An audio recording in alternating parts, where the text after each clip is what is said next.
the option gi premium siga atopa kogi feature gi price daidi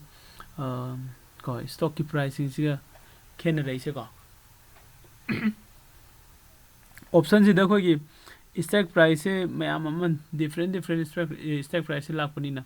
stack price amamam gi tongan ma gi premium do kaya kya oigedage haibedugi calculation duni ko sigi option greek na piri je delta ne gamma ne vega ne ko theta ne rho ne ko meno ina sida delta sina tawri se kaino ka mas ne kaido ka ko price ki changes se mas man measure tawe karamba matam da stock ki price ki move tu ki matung ina ko stock ki obe jai natrag index ki obe jai magi price ki move tawrai do ma down ma thaglom da kar ku natrag ma kharam da kuma ku gi matung ina haribo option ki price ko magi specific khogi stack price amagi option price hai sise kyam changes tawdino haise khogi delta sine measure tawdini ko aduga gamma sine mo kaidoge ha kanda market ki price ki moves to adugi matungina ko delta da ko magi value se kyam change tawgadagi haibase gamma na muka mu measure tawi haibase su samana na khogi stack price amamgi ko different stack price ki matungina delta की value से क्या change तौगे है वो निको गमानों पिरक तुझे delta न P दुई ना मागी delta की value तो की मतुंग इन्हें जिंग कांदा कोई market की price की लाइव कनो से सिसिदा market की price इधर क्या change तौगे नो है से delta नों पी की दुई को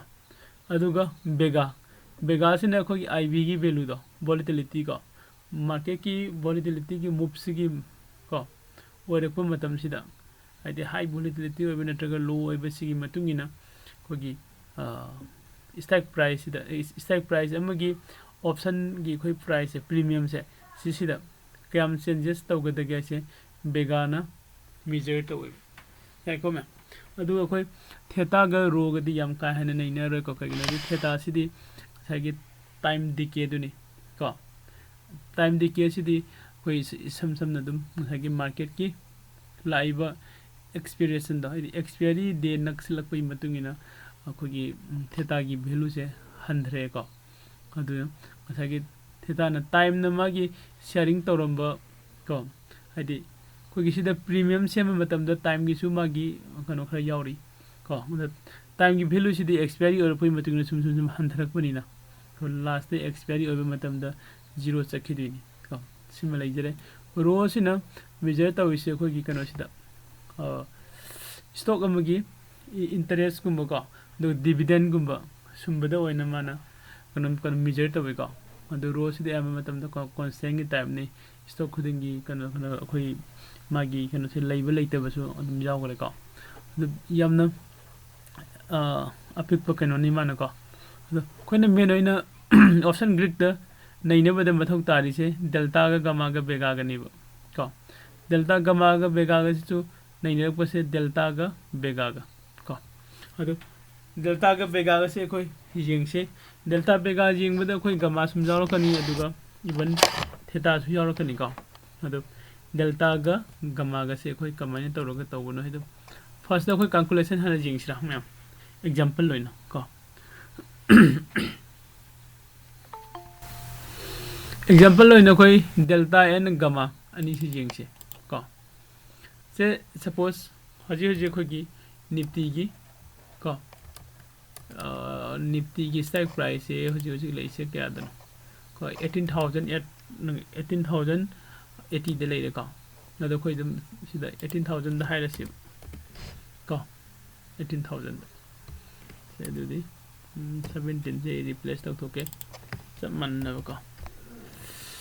निफ्टी स्पॉट प्राइस कोई ना ऑप्शन दे स्पॉट प्राइस है बम चलेरी नत्रा स्टॉक प्राइस है बम चलेरी दुगा ऑप्शन की प्राइस नत्रगा प्रीमियम है बम चलेरी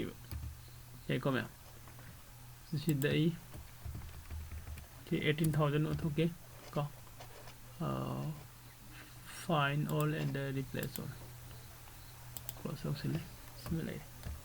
अदुगा सिगी 750 से नैना कनो दो उठोके 17,850 final and the replace one spot price ना मैम से खांगे कोई करेंट मार्केट प्राइस ने नरा हजी हजी लेरिबा निफ्टी की प्राइस है कोई एग्जांपल लोइना जस्ट कोई कनो से कैलकुलेशन नोंगाइनबा 18000 से हजी हजी की मार्केट की प्राइस ने लोरसी याई को मैम अदुगा अइने चंगदो मार्केट से कदाइदनो कॉल ऑप्शन ना चंगदुनी बुलिश मार्केट से आई मार्केट की व्यू ने को आई कॉल ऑप्शन लौदुनी अदुगा बुलिश मार्केट से आई मार्केट की व्यू ने बुलिश मार्केट से मार्केट व्यू ओइबा मतम सिदा हजी हजी लेरिबा निफ्टी की स्पॉट प्राइस है 18000 से लौरसे स्टॉक प्राइस ना 18050 से सिदा ई लौरे खलसे अदि सिगी 18050 से स्लाइटली करियोरे मासे ओटीएम ओइनरा अदि सिदा स्टॉक कोगी करेंट मार्केट प्राइस है 18000 दे लेरगदी 18050 सिदी ओटीएम ने याको मैम को इन लौरिबा ऑप्शन की टाइप से कॉल ऑप्शन ने को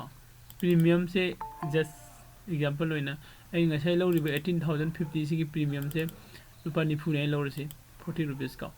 डेल्टा की वैल्यू जस्ट एग्जांपल होइना को कोना 0.37 सिनै लौरसे गमा की वैल्यू ना 0.0025 ने लौरगे कना की नो इन लौरिबा वैल्यू सिंग से हारिबा सिगी स्टॉक प्राइस सिगी 18050 की को आई स्टॉक प्राइस खुदिंग मकी तोंगान तोंगान मागी गमा की वैल्यू लेगनी डेल्टा की वैल्यू लेगनी बेगा की वैल्यू छु लेगनी को अदो हजे खोने येंगक्तिसे डेल्टा का गमा का हन येंगसिबा याको मै सिले ओके सि लेरकान सिदा मार्केट से ngasa इन येंगिबा आगी मार्केट की व्यू से बुलिश मार्केट तो सुमने लाए ने खलसिबा को सुमने लाए ने खलसि सुमने लाखो मींस अप ट्रेंड दे लाए अप ट्रेंड दे लाखो मतम सिदा ngasa की स्पॉट प्राइस हानदी 18000 ओइरमबदो हजि अनोबे स्पॉट प्राइस 18050 ओइरेन लोरसिबा को मार्केट से हेंगलेबा स्पॉट प्राइस ता कम चेंज लाइनो को चेंज इन स्पॉट प्राइस है करेंट स्पॉट प्राइस 18050 नि अदुग ऑल स्पॉट प्राइस है हाना इनी एंट्री लोबदे लेगिबा मार्केट की प्राइस तो अदुन 18000 नि अदुदि अनि सिगे चेंजेस ति क्या तारे 50 तारे हदि पॉजिटिव वैल्यू फंगे नत्रा को अदुदि डेल्टा की वैल्यू से जिंगक्तुनि डेल्टा की वैल्यू से ngasai ko 0.37 oigi delta की वैल्यू से आइनी एंट्री लो मतमदा 18050 से कम ओटीएम ओय दा मतमदा को हजिकती ngasai की खोगी स्पॉट प्राइस है 18050 द लाबनी नसी ओटीएम ओयरो एट द मनी ओयनिनरा दो दिमागी डेल्टा की वैल्यू से हाना कम चेंज तोगे जेंगसी को सेल्सिन डेल्टा वैल्यू बाय गमा ना जेंगक्ति मागी वैल्यू से कम चेंज तोगे यागे न को गमा से ना हाइसे मागी डेल्टा की वैल्यू से कमाने चेंज तो गए कांदा मार्केट के मूव्स तो हजिक मार्केट के मूव्स से अब तो तोगे से क्या नो 50 ने नटा पॉजिटिव वैल्यू ने 50 ने इनटू हान डेल्टा की कन गमा की वैल्यू क्या ओइरमबा को 0.0025 को 50 इनटू 0025 से तोरो कांदा 0.125 से लाइव को सिगी 0.125 से गमा ना डेल्टा दा पिरक्तिबा अनोबा वैल्यू ने मागी हान लेरमिदो अदुदसी एड तौसिलो हाइबनिबा नेगेटिव वैल्यू लागना को माइनस तौरनी नत्रा पॉजिटिव वैल्यू लागपनी ना एड तौसिनग्रनी को अदोइतादी न्यू डेल्टा वैल्यू से हान खोगी डेल्टा की वैल्यू से 0.37 ओरमी नत्रा 0.37 ओरमबदगी प्लस 0.125 गमा पिरकवा मार्केट की 50 पॉइंट्स मथक तो मूव तोगिबई मतुंगिना गमाना कैलकुलेशन तौरगा पिरेइबा 0.25 से हाना की लेरंबा डेल्टा की वैल्यू से 0.37 से प्लस तौसिले प्लस तौसिलबा मतमदा 0. को कहता है 495 डेल्टा की अनोबा वैल्यू से होजिक 0.495 फंगे हाना क्या ओरंबा 0.37 ओरमे को ओके अदि मतुंग दमु डेल्टा की वैल्यू अनोबा वैल्यू से फंगकपगी मतुंगिना मार्केट की मूव 50 पॉइंट्स मूव तौरई से सिगा को लोइना डेल्टा कनो की प्रीमियम द कम चेंज तौगदा गसे डेल्टा ना मु कैलकुलेशन तौरई को मन कमाई तौगे कांदा ngasa को की प्रीमियम अनोबा से क्या ओइदिनो हाइजे डेल्टा वैल्यू से into change in the spot price have this spot price ते कम चेंज करबा ngasa पॉजिटिव वैल्यू द 50 चेंज तौवे डेल्टा की वैल्यू दी क्या नो हजी हजी करेंट की लई से क्या नो 0.495 2495 ni ko hariba ani se into tawra kada 24.75 se phangeba तो हाना की मागी लेरमी बा प्रीमियम से क्या नो 40 रुपीस तने आइने एंट्री लो मतम दो के सिगी स्ट्राइक प्राइस को अदो हजि अनौबा डेल्टा न पीरे वैल्यू से सिमखै सि हाना लेरिङै सि लेरिबा मागी प्रीमियम से सिदा प्लस तोक्सिलो हाइबने करिगिनो प्लस तोदु से पॉजिटिव वैल्यू लापगी नेगेटिव वैल्यू लागदी माइनस तोगनी हेको अदुदि न्यू प्रीमियम से 40 प्लस 24.7 इक्वल टू 64.75 वाली सी प्रीमियम से करेंट कनो प्रीमियम होइदिनी होजि की प्रीमियम करबा मतम की मार्केट ना मूव अप 50 पॉइंट्स मथकता मार्केट काग्रबा मतुंगी कनागिनो हारिबा सिगी स्ट्राइक प्राइस 18050 सिगी को यानी को मैं सही तौरगा मार्केट सिगी आगी व्यू सिगी मतुंगिना को आगी व्यू सिगी मतुंगिना चुमना लाखांदा ऐसे प्रॉफिट से फंगे अइना प्रॉफिट फंगैबा प्रॉफिट सिदा डेल्टा ना क्याम से इंगम द शेयर तौर के हाइबदुनी को लइसे बेगा की याउदरी को मैम सिदा द मार्केट से डाउन ट्रेंड से खरे खलसे अप तो नतब डाउन द को अइना जेंगबा व्यू दि अइना ट्रेड लौबै सिदा अइना जेंगैबा व्यू सिदि बुलिश मार्केट ते जेंगबनी अदुबो बुलिश मार्केट सिदा चटपगी मुहूर्त मार्केट से बियरिश तो ओइना लाएबा को तै मतम ना कमाइना तौरमगनी मार्केट से को बियरिश त लाखरे को अदु सागी आगी सिगी लौरिबे स्ट्राइक प्राइस सेम चप मानने लौरे को ओके ट्रेंड डाउन ट्रेंड से करे आई ऑपोजिट अगेंस्ट को अदुदि हान आई लेरम बाइस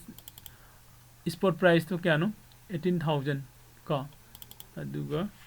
कॉपी द replace all this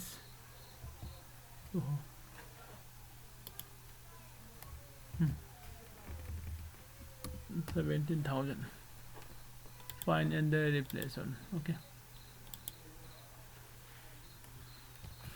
yeah come here market से डाउन ट्रेंड से करे आई नहाने लेरिंगे इन एंट्री लो मतम दा स्पॉट प्राइस से क्या दो रमनो 18000 दो रमे हजे स्पॉट प्राइस से 17950 दे सकरे को द सेंस इन स्पॉट प्राइस को हजे की स्पॉट प्राइस ता क्याम सेंस तोगी हाइबदो करेंट स्पॉट प्राइस दगी माइनस को इन एंट्री लो मतम दा हाना की खोगी ऑल स्पॉट प्राइस से माइनस तौर कांदा 50 की चेंजेस लाइव 50 पॉइंट चेंज तौरे 50 पॉइंट से पॉजिटिव वैल्यू ओइदरे हनती नेगेटिव वैल्यू ओरे को कगिनो हारेगदी मसाइगे खोगी करेंट मार्केट प्राइस तो को अदुदगी मखादा कुमद घरमनिना को नेगेटिव वैल्यू इन फंगे को मसाइना मथत कारपुगी पॉजिटिव वैल्यू फंगबनी को मैम अदुदे चेंज इन डेल्टा दा क्याम चेंज तौगदगे हाइबसे गमाना पिरक तुरे गमाना पिरक तुसे कोई एग्जांपल की मतुंगिना गमा की वैल्यू से क्या होगी बनो से 0.0025 हो याको 0.0025 ओइरेबा गमा की वैल्यू से सिसिगा इनटू से मार्केट के चेंजेस का -50 सिगा इनटू तौर कांदा -0.125 तारे को हदकती करी लाए नेगेटिव वैल्यू लाए साइडी करी लाखी बनो पॉजिटिव वैल्यू लाखी ओके नेगेटिव वैल्यू फाखोदे फंगबनिना नेक्स्ट कोई डेल्टा की वैल्यू द अनोब डेल्टा की वैल्यू से कया ओइदिनो हाइसे कमाने लाने हाने की लेरिबे डेल्टा की वैल्यू 0.37 सिदगी को सी माइनस तौथु कांदा हाना 0.37 ओइरमबदो हजि 0.245 तो ओइगले को 0.245 ओरे अदुग इनटू मार्केट की चेंजेस तो को change in spot price -50 negative value अनि से कोइना मल्टीप्लिकेशन तौरबा मतुंगदा -12.25 से कोई फंगेबा वैल्यू हाइदी खोगी डेल्टा न पिरकपा ngasi प्रीमियम न क्याम चेंज तौदुइनो ने पिरकपदो करम प्रीमियम न कनागी प्रीमियम न हाइदि खोइ ngasi आइने मार्केट ते एंट्री लोगिबा कॉल ऑप्शन 18050 हाइबा कॉल ऑप्शन सिगी प्रीमियम दुने ngasi क्या होगिबा इन लो मतम द 40 दे लोवे 40 दे लोबदो हजि मार्केट न 50 पॉइंट्स डाउन तरोपगी मतुंगिना मागी क्याम चेंजेस तौदुइनो आइसे डेल्टा की साइड तक हजि पिरेसे minus 12.25 pire ko adudi anova premium se ngasai all premium du dagi kaidore minus lakuni na minus to pire tawra kanda 27.2075 tare my values adudi koi loss ore ko loss oi se kya no sai 40 de lo bune adu sida lai adu ina loss oi se kya no se ki minus 12.25 से just ma'am delta की value खक्ता नहीं को तो पजाओ तरी को क्या sign तौरगा खोइना delta सिना को कुई कनो सिदा आई मार्केट एंट्री लो को मतम सिदा को मार्केट की अगेंस्ट चलकपा नत्रगना आइना मार्केट की अगेंस्ट लेरको नत्रगना मार्केट के लोइन चलकपा मतम दा आई प्रॉफिट क्या होगेदो नत्रग लॉस क्या होगेदो के हाइबसे सिदसु साइगी डेल्टा सिना calculation से तौर तौर पी रही को डेल्टा का गमा का डेल्टा ना प्रीमियम की चेंजेस तो पीवा गमा ना डेल्टा द कैम चेंज तो दुन है तो पीवा या को अदो असिदो मुखो की कॉल ऑप्शन की एग्जांपल ने खोने जिंगी से कॉल ऑप्शन की एग्जांपल द खोने उरी से डेल्टा की वैल्यू से मतम खुदी मगदा को सिदा पॉजिटिव वैल्यू ने लौरी को अदो होरे खोना पुट ऑप्शन की एग्जांपल ददी को डेल्टा की वैल्यू से नेगेटिव होगनी को अदुना सिदा इन मयाम दा हाइनिंग से पुट ऑप्शन की डेल्टा की वैल्यू मतम खुदिंग मगदा को नेगेटिव वैल्यू होगनी अदुगा पुट ऑप्शन की डेल्टा की वैल्यू मतम खुद कॉल ऑप्शन की डेल्टा की वैल्यू मतम खुदिंग मगदा पॉजिटिव वैल्यू होगनी को अदो हजिक एग्जांपल लोइना कोई मार्केट की ट्रेंड की मतुंग इन पुट ऑप्शन द मुलो सी यंग चिको में पुट ऑप्शन सिदाई लौरे आई मार्केट की व्यू से बेरिश मार्केट एने खल से अदुगा मार्केट से जो को डाउन ट्रेंड सुम चले लौर से हाइदी आइना आई मार्केट की व्यू दुगा मार्केट का अखोय नि से लोइना सनमिनरे को आइना एंट्री लो मतम द स्पॉट प्राइस से 18000 ने लौर से को स्टॉक प्राइस ने 17950 ने लोअर से दी ओटीएम को है को अदुगो पुल ऑप्शन ने लोअर से पुल ऑप्शन ओइ बेनि से ओटीएम ओइ से नत्रा प्रीमियम से कोई 40 रुपीस की प्रीमियम दे लोअर खल से को आइने लो मतम दा आई हाइरिबा 17950 की मागी डेल्टा की वैल्यू से 0.37 ने लोअर से गमा की वैल्यू ने 0.0025 ने लोअर से ओके साइड से मानना को अदो मार्केट से मूव से डाउन ट्रेंड लाए तो इन पाम से डाउन ट्रेंड ने हजिक डाउन ट्रेंड लाए डाउन ट्रेंड क्या हम चखा गया वो मसा इन मार्केट से इन मार्केट एंट्री लो मतलब 18000 दे लेबदो हजिक स्पॉट प्राइस अनोबे स्पॉट प्राइस 17950 दे लाए को डाउन खा चखरे नत्रा अदो इतादी चेंज इन स्पॉट प्राइस है हजिक लेबा करेंट मार्केट प्राइस क्या नो 17950 अदुगा हाना लेरबा मार्केट की प्राइस क्या नो minus 18000 को 18000 अदुदी अनी सी प्लस माइनस तौरगदी को minus 50 तारे negative point negative value fungi याई को मैम सही मार्केट डाउन होरगदी कोई नेगेटिव वैल्यू फंगे को मागी को की स्पॉट प्राइस चेंज है को सेम अदु मंगनी को अदो सिदai नेगेटिव वैल्यू फंगे अदो न्यू डेल्टा की वैल्यू से जेंगसिबा अनोबा डेल्टा की वैल्यू कनाना पिरकदोबा गमाना पिरकबसिगी मतुंगिना डेल्टा की वैल्यू से चेक तौरगे जेंगसे change in delta value by gamma से इक्वल टू -50 -50 है दे क्या नो मसागी मार्केट की कनो दुने चेंज इन स्पॉट प्राइस को स्पॉट प्राइस ता क्या चेंज गिव चेंज तो गिवन तो -50 दुने इनटू हजी हजी लेरिबा मागी गमा की वैल्यू 0.0025 को अनि से मल्टीप्लिकेशन तौरकांदा -0.125 से फंगे कनो की वैल्यू से डेल्टा की हदि गमाना पिसिल लइबा डेल्टा की अनोबो वैल्यू तो को सिगा हाफसिलो हाइराइने बमाइ से को सिगे माइनस नेगेटिव वैल्यू म पिसिले हाफसिलो इने को अदो न्यू डेल्टा की वैल्यू से खोइ जें कांदा हाना लेरम डेल्टा की वैल्यू सिगा हाफसिल लकदबे वैल्यू सिगा अनि से पुनसिलक्तुनि नत्रा अदो डेल्टा की वैल्यू से पुल ऑप्शन की ओइनदी हानादगी नेगेटिव वैल्यू दा अदुम लेजरमी को अनोबला इसिसु नेगेटिव वैल्यू दा लेर याइको अदुदी नेगेटिव नेगेटिव दी कोई प्लस तौरे नत्रा ऐड तौरे दुगु मागी साइन दी माइनस असुम लेको द डेल्टा की वैल्यू से नेगेटिव वैल्यू दा कमाई तौरे हाना 0.37 ओरमबदगी होजि 0.495 ओइगरे ओके अदुदी प्रीमियम दा क्याम चेंज तौरक्तिनो हाय प्रीमियम सिदा हाना खोइना डेल्टा की वैल्यू 0.37 ओरिंगे दा 40 ओरमबदो होजिति डेल्टा की वैल्यू से 0.495 ओइरबनिना मागी चेंजेस से जेंगसे 50 पॉइंट्स का -50 डाउन चखिबने मार्केट से का अदि डेल्टा की वैल्यू क्या नो -495 नि इनटू मार्केट के चेंजेस दी -50 नि का अदि कोइना मैथमेटिक्स तमक पुसु यावरे माइनस इनटू माइनस दी प्लस तायन का अदुगा वैल्यू अनि से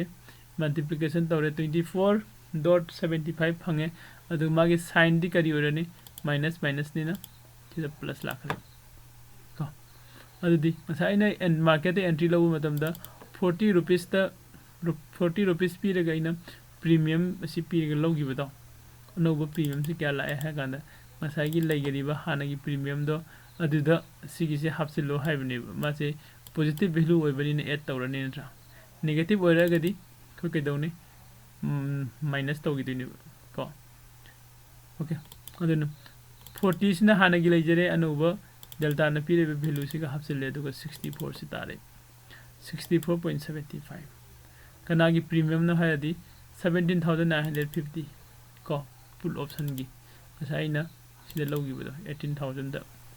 मार्केट की प्राइस ने 18000 दे लौगिबा आउट द मनी दे लौगिबा 17950 दो अदुगी प्रीमियम 40 ओरमबदो हजिक प्रीमियम से 64.75 ते हेंगले कनाना कमाइन तौरे हेंगले इनो डेल्टा न हेंगल हलकपने मार्केट की मूव की मतुंगिन यारिको मैम ओके नेक्स्ट एग्जांपल नमगे जेंगम से अदुगा या सुन नखन लाके का मथंगी एग्जांपल से नखोनि जेंगलु से पुट को पुल ऑप्शन द सम बाय तौदिनो हजिकी सेम एग्जांपल दुगा आइगी मार्केट व्यू दी पुल ऑप्शन ओइबनिना को डाउन ट्रेंड नि हाइदी से बुले कनो द बियरिश मार्केट नि आइगी दिको अदुगा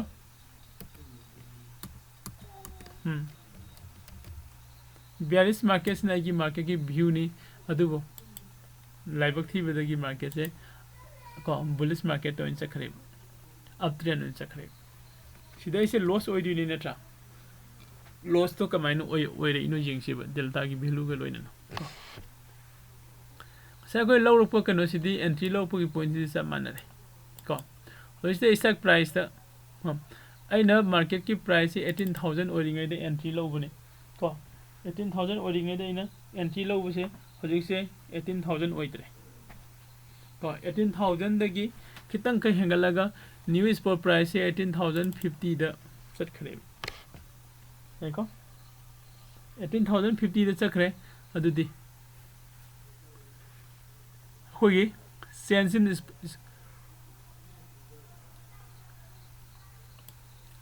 इन स्पॉट प्राइस से क्या हो रहे को हागी कनोसी की मतुंगिना करेंट मार्केट प्राइस दगी माइनस हानगी ऑल मार्केट प्राइस का प्रीवियस मार्केट प्राइस सी माइनस से तौरखानददी पॉजिटिव वैल्यू द फंगे हनकति को 0.50 फंगे बट को पॉजिटिव वैल्यू ओइरेबा मासे याको अदुदे डेल्टा की अनोब इदि गमाना चेंज क्याम तो किनु जें का पॉजिटिव वैल्यू ओइने फंगे 50 सिगा इनटू 0.0025 सही मागी गमा की वैल्यू सिगा इनटू द सेम का इनटू तौरखान 0.125 से फंगे आइदि हजिक से गमा की वैल्यू से पॉजिटिव ओइने फंगे गमा ने पीरेइबा डेल्टा की वैल्यू से का अदु पुट ऑप्शन की डेल्टा की वैल्यू दी अखोना हाइबदे मतम खुदी मक्ते माद माइनस मुखंदा माइनस से नेगेटिव वैल्यू ओइरेगा लई हाइबनि नत्रा अदु हजिक लैरिबा की स्टॉक प्राइस की मतुंग इन लैरिबा डेल्टा की वैल्यू से जो -0.37 को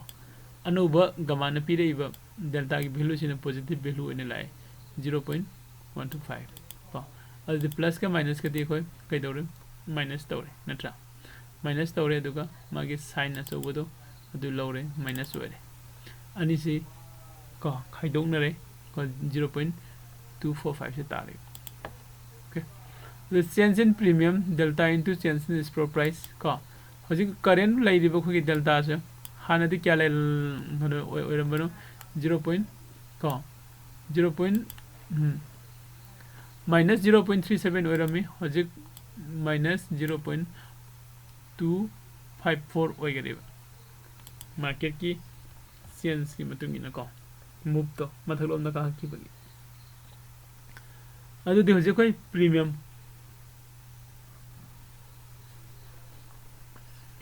से डेल्टा इनटू चेंज इन स्पॉट प्राइस है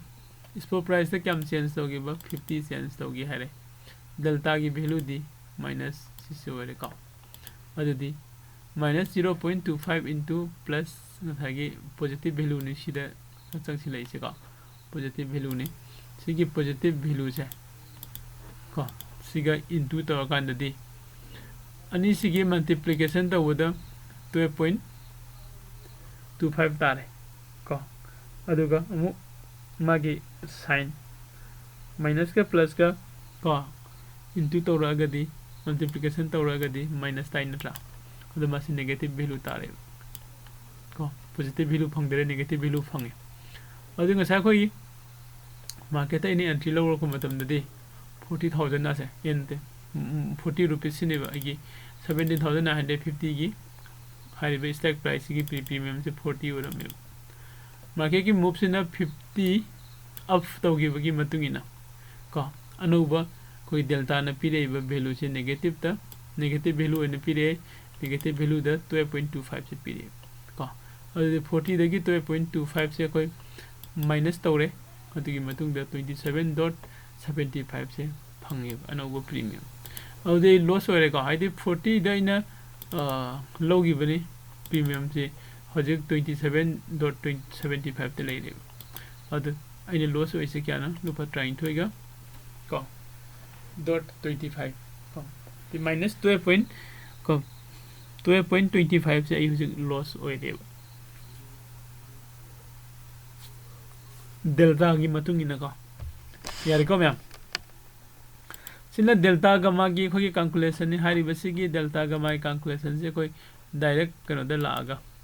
तो सिदा खोइना से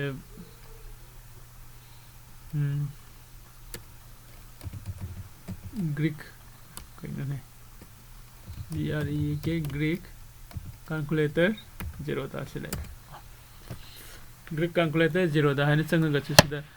black Scholes option pricing formula है लेइसे को सी द लेब्रा नत्रगना ग्रीक कैलकुलेटर को सी ओब्रा निसिन मत बयने से हनबे सोरंग दो माल ओके सिले को ब्लैक स्कॉल ऑप्शन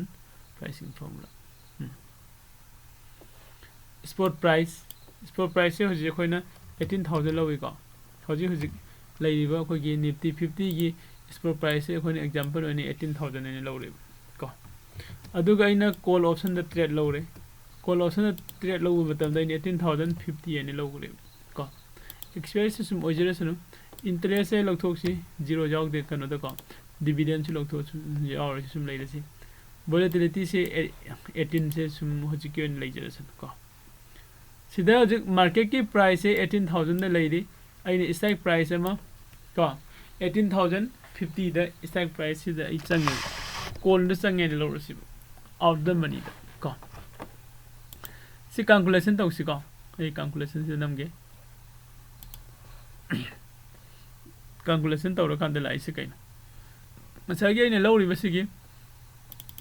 18,050 से सिगी मागी कॉल ऑप्शन द ने लौई हाइबने नत्रा कॉल ऑप्शन की प्रीमियम से 45.67 से फंगी कगिनो मासी खितंग स्लाइटली आउट द मनी ओइबगी को ले अदुगा हाइरिबा मागी डेल्टा की वैल्यू से 0.386 ओइरे को अदुगा गमा की वैल्यू दी को सिगी स्टॉक प्राइस में की गमा की वैल्यू से सिम ओइनी से माननी को ओके गमा की वैल्यू से कांस्टेंट ओइबने मागी स्टॉक प्राइस तो की मतुंगिना अदो सिगी गमा की वैल्यू से माने लेरे को अदुगा डेल्टा की वैल्यू ना सिदा लेरे कॉल ऑप्शन की पुल ऑप्शन की सु डेल्टा की वैल्यू सिदा पिरमे नेगेटिव वैल्यू अदुगा पुल कॉल ऑप्शन की ना पॉजिटिव को पुल ऑप्शन की ना नेगेटिव सिम सु खय को अदो सिदा मार्केट से सुमाइने लेरंबे सिदगी को सी मार्केट से मथक लोम दा हेगले को 50 पॉइंट्स मथक अब का खले अब का खलक बसे आई कैलकुलेट से तौगिरोगे सिदा को हैफे चर ऑफम जिंग हौसी सिगी डेल्टा की वैल्यू से कॉपी तौगे को मैम नत्रगना गामा की वैल्यू से कॉपी तौरगे का गामा की वैल्यू ओके हजि लाइरिबा कॉल ऑप्शन की प्रीमियम सिना 45.67 को से कैलकुलेट तौरे कैलकुलेट तौर कांदा कया होगरे यंगे 45.67 दो 67.84 होगरे अदुगा कॉल ऑप्शन की डेल्टा की वैल्यू क्या होगरे 0.502 मार्केट ना मूव क्या तौगिबा हाना 50 ओरमबदगी ने हाना 18000 ओरमबदगी 18500 हादे 50 की मूव्स ने बुला कैसे को अदु सिदा कोना 0.0 क्या नो जी किदो 0.0023 को 0.0023 into को अदुगा 50 पॉइंट्स सिनेबा माय पिरे 0.11 से चेंज तौरपनेबा कनोना को ताकि डेल्टा की वैल्यू से हाना लेरंबा अदुदगी को गमान अमा पिसलेबा सी ओयु हैना बैक चसी जिंग को ओहो यादे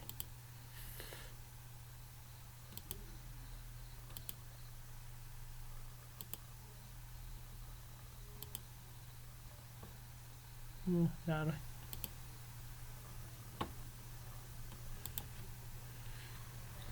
बैक थोड़े ना दाई इरके 18,000 18,000 खतंग होइला सिदा को अदुगा सिदना 18,050 इंटरेस्ट 100 को पर्सेंटेज चेंज तौदरे सने लई सिसनि सिदा कोइना 0.50 मूव तौरकनि नत्रा हाना सिगी डेल्टा की वैल्यू से हजी लेरंबा डेल्टा की वैल्यू से 0.386 ओरंबने अदुगा मसाई मार्केट से 18,000 द लेरंबदगी 18,050 द लाखो मतम द 50 पॉइंट्स मूव तौगी बसिगी मतुंगिना डेल्टा की वैल्यू से 5020 पने को अदुदी गामा की मतुंगिना पीरेबे डेल्टा की वैल्यू सिसु सिनि को सिदा मसाई कोइना येंगबु जाइसे कइनो आगदी को दिस सिना हाना की डेल्टा की वैल्यू दुनी को प्लस हजिक चेंज तौद पीरेदुना 0.115 असनि सिमिको में साइन तौरगा 0.501 को स्टाइल खितंग का खेनरक याय को खेनदबस याय 0.2 तारे नटा 0.502 तारे कोई कैलकुलेशन 0.501 तारे को दम माने हेन लोअर से बखन साइन तौरगा खोगी डेल्टा की अनौब वैल्यू से हाना लेरंबदुदगी गमाना पिसिलेब को ओके सिगी कनो सिमै लोक्सिंगे को 502 हाना लेरंबा डेल्टा की वैल्यू से 0.386 ने सी ओरिंगै मतम द खोगी प्रीमियम 45.67 एको अदो जिसिदा मार्केट सिगी मूव सिगी मतुंगिना को मसाइनगी 45.67 ओरंबसे 45.67 ओरंबसे 67.85 ओरकुनि को असिना मुकनाना हेदि कयम हेंगल लैनो हकांदा मसागी खोगी डेल्टा की वैल्यू दो को 0.502 अनोब डेल्टा की वैल्यू लाखरेबा कमाइने लाखिबनो खै खंगरे को अदुगा इनटू को मार्केट के मूव के क्या लाखनो 50 पॉइंट्स मूव लाखनी इक्वल टू 25.1 से अनोब डेल्टा न पिरकपा यदि प्रीमियम द हापसिलो हाइन पिरकपा कनो पॉजिटिव वैल्यू ने लाए हाने लेरंबा खोय कनो से 45.67 को अदुदा इस द प्लस 45.67 है इक्वल टू 70.77 तारे को खितंग खर खेनै नत्रा ई कैलकुलेशन को अदुबो ngасai akhoi gi rule di asisini laise ko ado ngасai gi sidaina khana tawgi bodo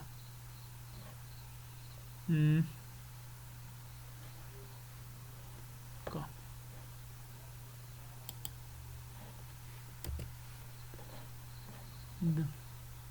501 sida into 15 tawradi kya tabiyo 25 sidam taibo ko adudi 45.67 haveneba plus 45.67 in e besware mane 45.67 ko 70 dum jawendra ko kitang khak ajek live कनो दुगी run दुदी हजिकी कनो स्नि लाइसे को स्माइना मागी सिदे हेंगल इबा premium से कमाइनी हेंगल इदो हेंगल पनो हाइबदुने इना कन मयाम जिंग हलिसे को कनो जिंग हनिंगी सिना sai sida khoina 18000 oiram badagi 18000 oring eda si oirame aduga magi delta gi value se hana si oirame aduga delta gi value se khoina 50 points market se up तौरक मतमदा डेल्टा की वैल्यू से सी ओरमबदगी चेंज तौरे हाइबने को change तौरे को change क्या तौगरे 0.502 the change तौगरे हाइबसे के change तौरे से कनान पिरकुनो गमाना का कैलकुलेशन तौरक पिरकुने को अदुगा मुसिगी डेल्टा की वैल्यू सिगी मतुंगिना प्रीमियम क्या होगे दे गैस पिरकुने यार कमा सिमले अदु पुल ऑप्शन की मुझे ngasi को पुल ऑप्शन से एग्जांपल से सुम जेंग यारे स्काई देखो पुल ऑप्शन दा ngасai मार्केट सिना से ओके सिदा सुम होरो से मार्केट से हजु हजु से सिदा लेरी एट द मनी दा को सब माने लोअर से सिदा मार्केट की प्राइस ने अदुगा सिना स्टॉक प्राइस ने आई पुल ऑप्शन दे एंट्री लोरे खलसे पुल ऑप्शन दा ने एंट्री लो मतलब हजु हजु लगी बई प्रीमियम से 67.84 से ओरे अदुगा पुल ऑप्शन की डेल्टा की वैल्यू ना नेगेटिव वैल्यू ओइ नत्रा 0.48 498 ओइ को गम्मा दि सिस्टम ले जदि को हजिक सिदा मार्केट के मूव से को मखारोम दा हाई देगरे ने लोअर से को मखारोम दा हाई देगरगदि मार्केट से मखारोम दा कुमगरगदि पुट की दि सिसे करी ओरनी इन द मनी ओइ होदुनि नत्रा ओके अदुना सिदा इन कैलकुलेट तब मतमदा मागी प्रीमियम से हेंगले को डेल्टा की वैल्यू से हेंगले डेल्टा की वैल्यू कमाइने हेंगले इनो ngसागी गमा की कैलकुलेशन दुने गमा की वैल्यू इनटू सिदा डाउन चखरिबा माइनस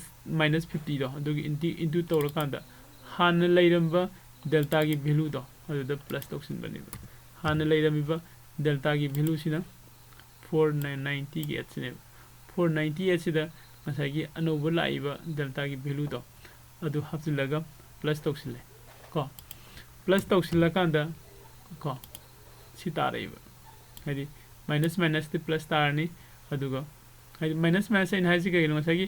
चेंज तौरेबा वैल्यू दो ngसागी डेल्टा की वैल्यू दिन मतम खुदिन मक्ता करी ओइ हाइबनो कनो ओइ हाइरे अदु अनोबो लाक्सिलिबा वैल्यू दु मार्केट की चेंजेस नि मतुगिना -50 डाउन लापनिना से चंगइबा गमा की वैल्यू दो ऐसा कोई एग्जांपल मांग जेंग बदो आइना माइनस वैल्यू लामने नेगेटिव वैल्यू दको नेगेटिव वैल्यू लाए हाना की लेरम नेगेटिव वैल्यू दको अनोबो लाए नेगेटिव वैल्यू दको पुसिल का डेल्टा की वैल्यू से -0.614 से तारे को 614 से सिसिगा अदैदि अमुक मसागी प्रीम खद मार्केट की डाउन लाखरिबो कनो दो -50 डाउन कनो ओरे दन सिदा हाना 18,050 ओरमबदगी हुजिक 50 अमगा डाउन तौरकान 18,000 ओइबने को अदु -50 दुगा सिसिगा इनटू हाइदि मल्टीप्लिकेशन तौरकान दा positive value fungi हाइरिबो positive value दो अदु हाना लेरंबा प्रीमियम सिदा लेरंबा हानागी प्रीमियम से सिसिदा अमुक मासे प्लस तौसलकने हानागी प्रीमियम दो सिदा लेरे 67.84 को हाइरिबसिगी प्रीमियम से सिसिदा अकोनबा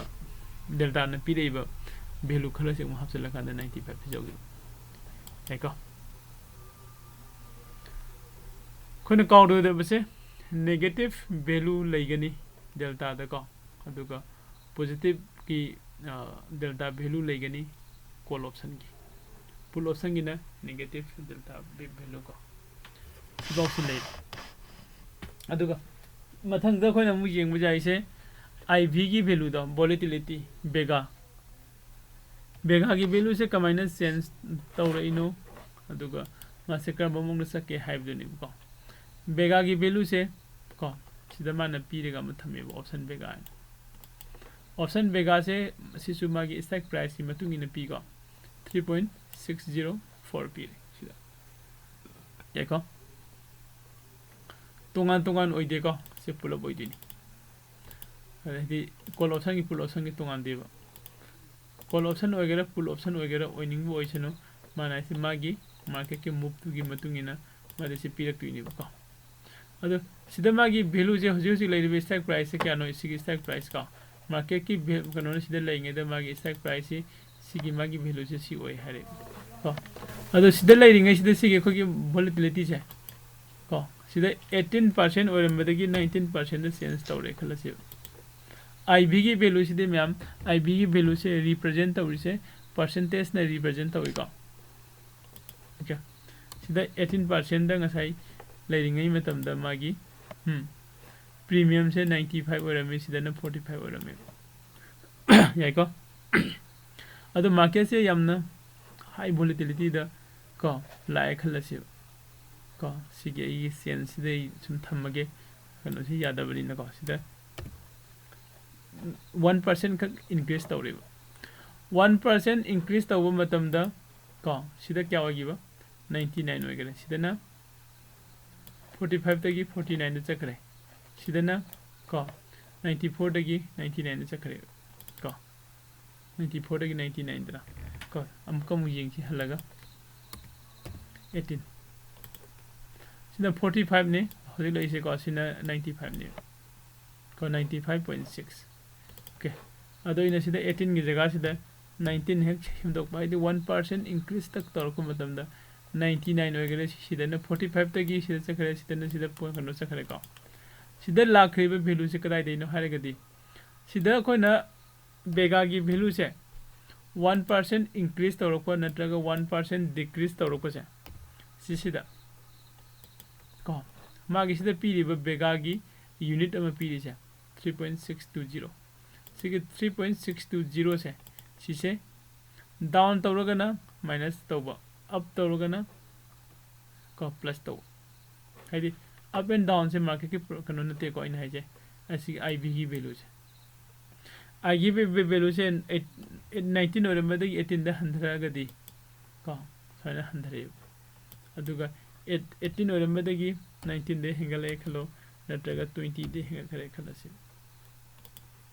सिलकै यारे को मैम वेगा की वैल्यू से देखोना IV की वैल्यू दुगी मतुंगिना चेंज तवे अदो IV की वैल्यू से खो कदाइ द उबनो खोय हैबेट कनो द खंगे ऑप्शन जेन द को ऑप्शन TION ऑप्शन जेन ओहो सुमिब्रा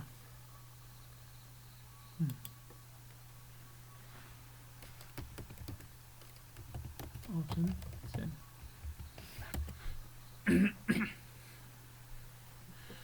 ऑप्शन जेन डेरिवेटिव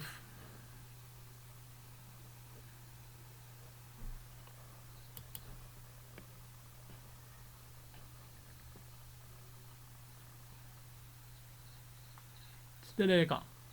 सिदा मैम सिदा IV ने जम जाओ सी IV की वैल्यू सिनेबा सी IV की वैल्यू से खोगी स्टॉक प्राइस की मतुंग इन डिफरेंट IV की वैल्यू लेबा को 77 लेबे 60 लेबे 20 लेबे सु लो नत्रा 18 लेबे 20 लेबे सो 33 43 सन मयाम अम लेरिबा IV की वैल्यू से को सी IV की वैल्यू से सिसे परसेंटेज ना